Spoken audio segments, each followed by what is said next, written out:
Hello everyone, welcome back to our channel Alpha Doctors and today we are going to continue our session of hepatology. हम last sessions में GI tract की तमाम pathology पढ़ ली है and from previous session we have started the pathology of the liver and its associated diseases. आज का जो हमारा टॉपिक है it is alcoholic liver disease. तो alcoholic liver disease as the name suggests it is due to the continuous ingestion of alcohol. इसको हम 3 categories में divide करते हैं. मतलब जो सबसे पहले चेंजेस आएंगे, जो अल्कोहल के बाद जो सबसे पहले चेंजेस आएंगे, फिर उसके बाद जो चेंजेस आएंगे एंड जो थर्ड नंबर पे चेंजेस आएंगे.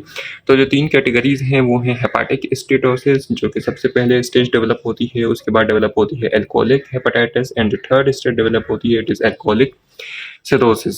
सो hepatic steatosis as the name suggest, steatosis का मतलब होता है फैटी इन्फिल्ट्रेशन. तो सबसे पहले कंडीशन डेवलप होती है it is macrovascular fatty changes in the liver जो कि रिवर्सिबल होती है और अगर अल्कोहल को बंद कर दिया जाए तो फिर ये खुद ब खुद ठीक होने आहिस्ता आहिस्ता ठीक होने लग जाती है. मतलब इसमें ये सीन होता है कि जैसे कि आप डायग्राम देख रहे हैं, अगर ये लिवर का टेक्चर है तो इसमें जो फैट जो ग्लोब्यूल्स हैं जो कि वाइट यहाँ पे दिखाई दे रहे हैं ये जमा होना शुरू हो जाते हैं. तो अगर इस कंडीशन पे अल्कोहलिक इंजेक्शन को रोक दिया जाए, मतलब कि अल्कोहल पीना बंद कर दिया जाए, तो फिर ये जो कंडीशन है ये रिवर्सिबल है. ये लिवर जो है वो अपने आप को रीजनरेट करके अपने आप को ठीक करने लग जाता है. सेकेंड स्टेज डेवलप होती है हेपाटिक स्टेटोसिस के बाद, it is alcoholic hepatitis. Alcoholic hepatitis is the name suggest is basically inflammation in the liver. तो इसमें ये होता है कि सस्टेन लॉन्ग टर्म कंजप्शन के बाद जो लिवर के जो सेल्स होते हैं वो स्वॉलन हो जाते हैं और वो नेक्रोटिक हो जाते हैं और उनमें न्यूट्रोफिलिक इन्फिल्ट्रेशन हो जाती है जिसको हम मिलिट्री बॉडीज भी बोलते हैं. सो ये वाला सवाल काफ़ी पूछा जाता है कि मिलिट्री बॉडीज जो है वो किसकी कैरेक्टरिस्टिक फाइंडिंग है. तो कैरेक्टरिस्टिक फाइंडिंग है एल्कोहलिक लिवर डिजीज की. मिलिट्री बॉडीज क्या होती हैं असल में? These are the intracytoplasmic eosinophilic inclusions of damaged keratin filaments. ठीक है, तो मतलब कि सेल्स के अंदर केराटिन फिलामेंट्स जो डीजनरेट हो रहे होते हैं उनकी इन्फिल्ट्रेशन हो जाती है. जैसे कि आप यहाँ पे देख सकते हैं ये वाली जो है ये मिलिट्री बॉडीज हैं और ये जो लार्ज बैलूनिंग लाइक सेल्स हुई है ये this is the hepatocytes that are swollen and necrotic. Alcoholic hepatitis भी कुछ हद तक रिवर्सिबल होती है, कुछ हद तक जो है वो इरिवर्सिबल होती है. लेकिन अगर इसके बाद भी डिजीज को अल्कोहल को कंजप्शन को नहीं रोका गया तो ये कंडीशन ज़्यादा सीवियर हो जाएगी और वो डेवलप कर जाएगी एल्कोहलिक सिरोसिस में, जो कि फाइनल है और एक इरिवर्सिबल फॉर्म है जिसको हम वापसी ठीक नहीं कर सकते. इसमें जो है वो स्क्लेरोसिस होने लग जाएगी सेंट्रल वीन के अराउंड और उसके बाद जो रीजनरेटिव नोड्यूल्स हैं जैसे कि हमने सिरोसिस में पढ़ा था कि there will be distorted architecture और उसके अराउंड रीजनरेटिव नोड्यूल्स बने हुए होंगे जो कि फाइब्रस बैंड से बने हुए होंगे. तो it will suggest alcoholic cirrhosis and इसके बाद पोर्टल हाइपरटेंशन डेवलप हो जाएगी and this will culminate into the end stage liver disease. तो ये 3 स्टेजेस थी एल्कोहलिक लिवर डिजीज की. सबसे पहले alcoholic hepatic steatosis, then alcoholic hepatitis and the last में alcoholic cirrhosis. Then next condition is the non-alcoholic fatty liver disease जिसको हम NAFLD भी बोलते हैं, NAFLD भी बोलते हैं. So this is basically as the name suggests it is not associated with alcohol लेकिन इसमें भी वही changes, fatty changes आ रहे होते हैं. So it is mostly due to the metabolic syndrome. Metabolic syndrome is also known as the syndrome X. It is also due to insulin resistance. इसमें basically obesity हो जाती है और obesity इतनी ज़्यादा होती है कि fatty infiltration होने लग जाएगी लिवर के सेल्स में और वहाँ पे वही सारे चेंजेस मिलेंगे जो alcoholic steatosis and alcoholic hepatitis में मिलते थे. मतलब कि सेलुलर बैल्यूनिंग होगी, इवेंचुअल नेक्रोसिस होगी जो कि आगे प्रोग्रेस कर जाएगा सिरोसिस में. एंड अगर इस कंडीशन को ठीक नहीं किया गया तो ये प्रोग्रेस कर सकता है हेपाटोसेलुलर कार्सिनोमा में. It is independent of the alcohol use.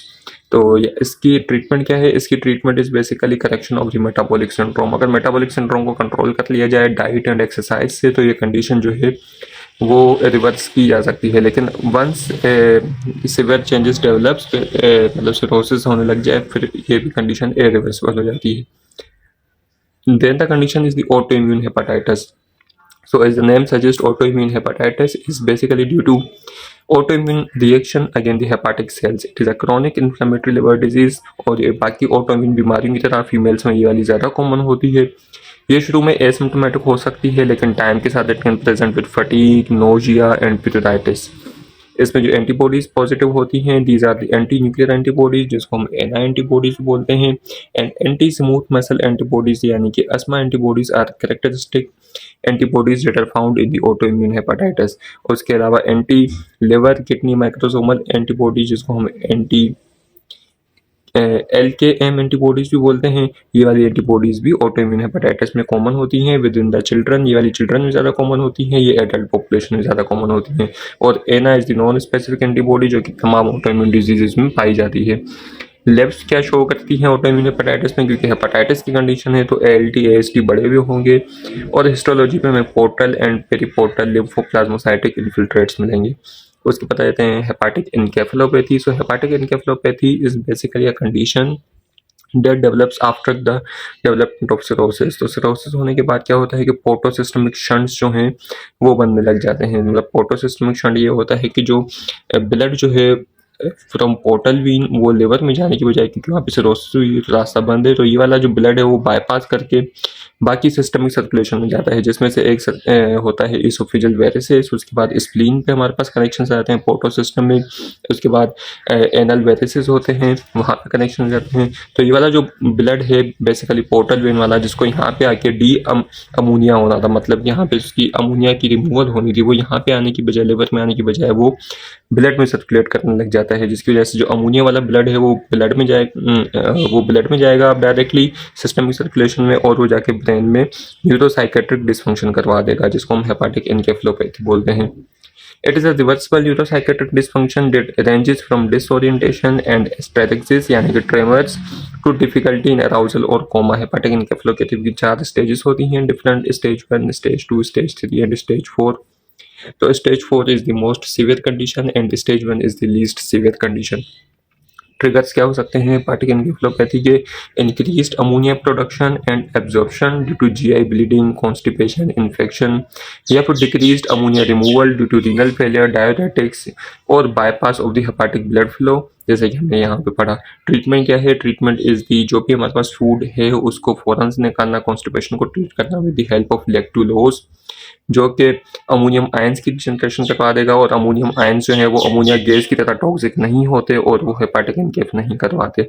So lactulose and राइफेक्सिमीन एक एंटीबायोटिक है जो कि बैक्टीरिया को किल कर देता है, तो बैक्टीरिया भी अमोनिया प्रोड्यूस नहीं कर सकते within the body. So lactulose and rifaximin are the antibiotics and treatment of choice in the hepatic encephalopathy.